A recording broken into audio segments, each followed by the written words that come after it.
Hello दोस्तों, कैसे आप सभी का इस चैनल पर स्वागत है। दोस्तों, जिन लोगों ने अभी तक नहीं सब्सक्राइब किए हैं प्लीज़ सब्सक्राइब कर लीजिए। और ये जो है सब मेरा दरोगा के लिए बैच है जो बहुत ही कारगर है और इसमें हर एक पोर्शन को टच किया गया है, तो आप लोग ज़रूर पूरा वीडियो देखिए।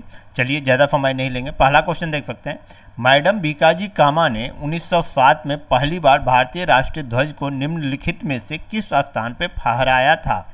स्टुटगार्ट में, म्यूनिख में, बॉन में या बर्लिन में? तो इसका सही आंसर हो जाएगा दोस्तों स्टुटगार्ट में। स्टुटगार्ट में बीकाजी कामा ने पहली बार जर्मनी के स्टुटगार्ट में बीकाजी कामा ने पहली बार 1907 में जो है सो राष्ट्रीय ध्वज को फहराया था। ठीक है, चलिए नेक्स्ट क्वेश्चन की तरफ बढ़ते हैं। अगला क्वेश्चन कह रहा है, प्रसिद्ध विद्वान अल-बिरूनी ने मुख्य रूप से डैश भाषा में लिखा था? किस भाषा में लिखा था? फारसी में, तुर्की में, अरबी में या उर्दू में? तो इसका सही आंसर हो जाएगा दोस्तों अरबी में। प्रसिद्ध विद्वान अल-बिरूनी ने जो है उसका मुख्य भाषा जो था वो अरबी था। कौन सा? अरबी। किताबुल हिंद भी जो है, किताबुल हिंद, वो भी अरबी भाषा में ही लिखा गया है। नेक्स्ट क्वेश्चन की तरफ बढ़ते हैं। अगला क्वेश्चन देख सकते हैं। 1757 में भारत में किस युद्ध में अंग्रेजों की जीत को उनका पहली बड़ी जीत माना जाता है? प्लासी का युद्ध, सरायगढ़ी का युद्ध, पानीपत का युद्ध या बक्सर का युद्ध? तो इसका सही आंसर हो जाएगा दोस्तों प्लासी का युद्ध। 1757 में जो है प्लासी का युद्ध हुआ था अंग्रेज और फिरोज-उद-दौला के बीच में, जिसमें फिरोज-उद-दौला का हार हुआ था। ठीक है, चलिए नेक्स्ट क्वेश्चन की तरफ बढ़ते हैं। अगला क्वेश्चन देख सकते हैं। निम्नलिखित में से कौन केंद्रीय समाज कल्याण के संस्थापक अध्यक्ष थे या थी? सरोजिनी नायडू, श्यामा प्रसाद मुखर्जी, दुर्गाबाई देशमुख या सोमनाथ लाहिरी? तो क्या इसका सही आंसर हो जाएगा दोस्तों दुर्गाबाई देशमुख। कौन? दुर्गाबाई देशमुख। ठीक है, चलिए नेक्स्ट क्वेश्चन की तरफ बढ़ते हैं। अगला क्वेश्चन देख सकते हैं। 1191 में अफगान शासक सुल्तान मोहम्मद गोरी को किसने हराया था, लेकिन 1192 में उससे हार गए थे? राजेंद्र राज, गोविंद राज चतुर्थ, पृथ्वीराज तृतीय या राजराज प्रथम?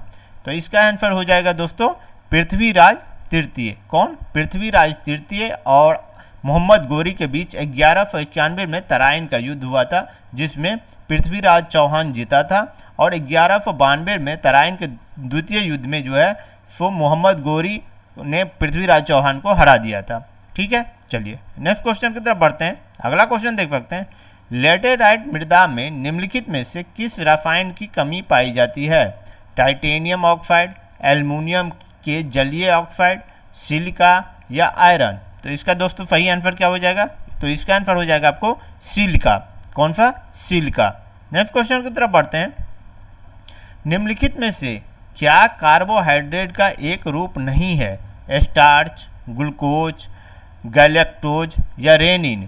तो कार्बोहाइड्रेट का कौन सा एक रूप नहीं है? तो ये आपको रेनिन जो है वो कार्बोहाइड्रेट का एक रूप नहीं है। स्टार्च भी है, ग्लूकोज भी है, लैक्टोज भी है, ग्लैक्टोज।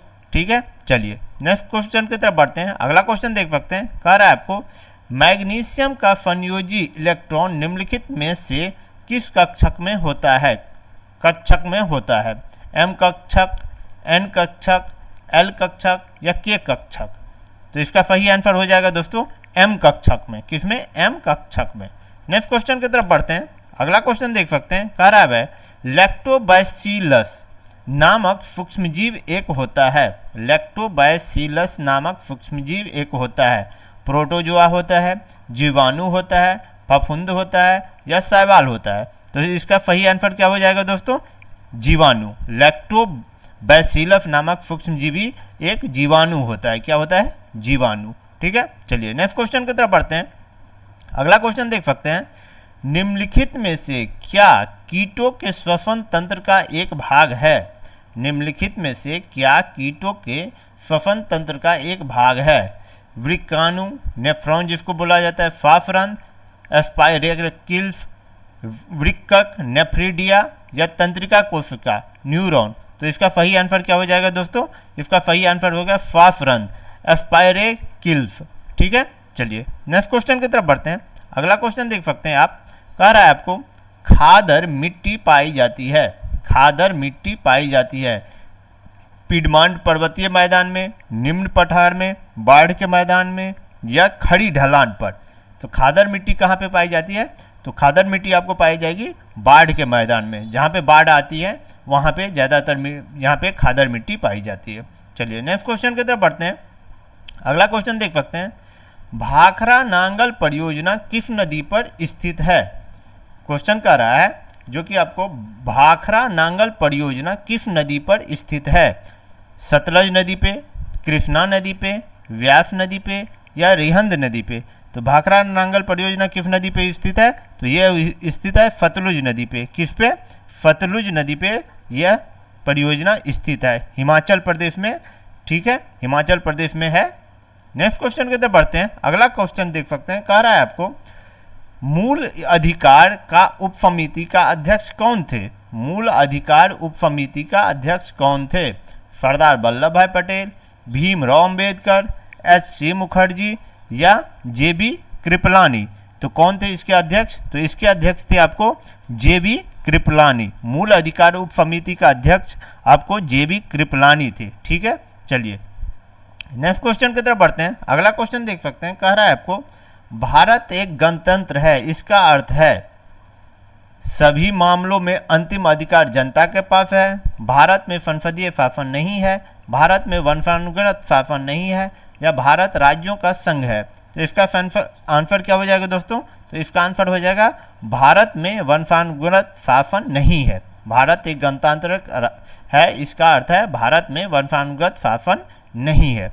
नेक्स्ट क्वेश्चन की तरफ देख सकते हैं। अगला क्वेश्चन कह रहा है भारतीय संविधान के अनुच्छेद 25 में वर्णित है।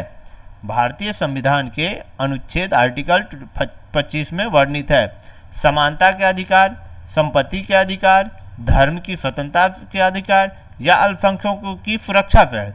तो इसका सही आंसर क्या हो जाएगा दोस्तों? तो इसका सही आंसर हो जाएगा आपको धर्म की स्वतंत्रता से, धर्म की स्वतंत्रता से। ठीक है, चलिए नेक्स्ट क्वेश्चन की तरफ बढ़ते हैं। अगला क्वेश्चन देख सकते हैं, कह रहा है आपको भारतीय संविधान में किस भाग में नगर पालिका का वर्णन है? भारतीय संविधान के किस भाग में नगर पालिका का वर्णन है? भाग 9 में, 9A में, 9B में या 10 में?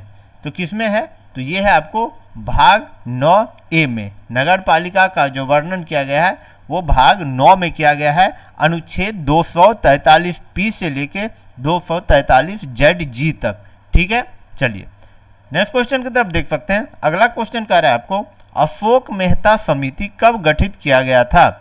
अशोक मेहता समिति कब गठित किया गया था?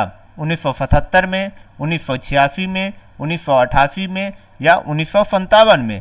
तो अशोक मेहता समिति कब गठित किया गया था? 1977 में। किस में? 1977 में। और क्यों गठित किया गया था? तो पंचायती राज व्यवस्था की समीक्षा करने के लिए जो है इसको गठित किया गया था, अशोक मेहता समिति को। बलवंतराय मेहता समिति, उसके बाद अशोक मेहता समिति। ठीक है, तो वही वाला अशोक मेहता समिति है। इसको आपको किसने? जनता पार्टी की सरकार द्वारा जो है तो ये गठित किया गया था, अशोक मेहता समिति। नेक्स्ट क्वेश्चन देख सकते हैं 1977 में। नेक्स्ट क्वेश्चन कह रहा है आपको बिहार में सोना कहाँ से प्राप्त होता है? बिहार में सोना जो है वो कहाँ से प्राप्त होता है? रोहतास, भागलपुर, नवादा या जमुई? तो कहाँ से प्राप्त होता है? तो ये प्राप्त होता है आपको जमुई से। कहाँ से? जमुई से प्राप्त होता है। ठीक है, चलिए नेक्स्ट क्वेश्चन की तरफ बढ़ते हैं। अगला क्वेश्चन देख सकते हैं, साइलों के खनिज घटकों के रासायनिक, क्रिस्टलीय संरचना और भौतिक गुणधर्मों के अध्ययन को कहा जाता है। साइलों के खनिज घटकों के रासायनिक, क्रिस्टलीय संरचना और भौतिक गुणधर्मों के अध्ययन को कहा जाता है खनिज विज्ञान, हिममंडल, जीवाश्मिक या शिला विज्ञान? तो क्या कहा जाता है इसे? तो इसे कहा जाता है खनिज विज्ञान, मिनरलॉजी। ठीक है, चलिए नेक्स्ट क्वेश्चन की तरफ बढ़ते हैं। अगला क्वेश्चन देख सकते हैं, कह रहा है आपको शुष्क सेल में प्रयुक्त कैथोड कौन सा है? शुष्क सेल में प्रयुक्त कैथोड कौन सा है? तांबा, लोहा, सिल्वर या कार्बन? तो कौन सा है इसमें दोस्तों? तो ये इसका आंसर हो जाएगा आपको कार्बन। क्या हो जाएगा? कार्बन। ठीक है, तो चलिए इसके साथ ही हमारा ये सेशन जो है समाप्त हुआ। फिर हम लोग नए सेशन के साथ मिलेंगे, नए क्वेश्चन के साथ मिलेंगे। तब तक आप लोग को सभी को धन्यवाद, जय हिंद। ज़रूर आप लोग इसको पूरा वीडियो देखिए, जिन लोगों ने नहीं सब्सक्राइब किया है वो ज़रूर सब्सक्राइब कर लीजिए। तब तक के लिए सभी को धन्यवाद, थैंक यू।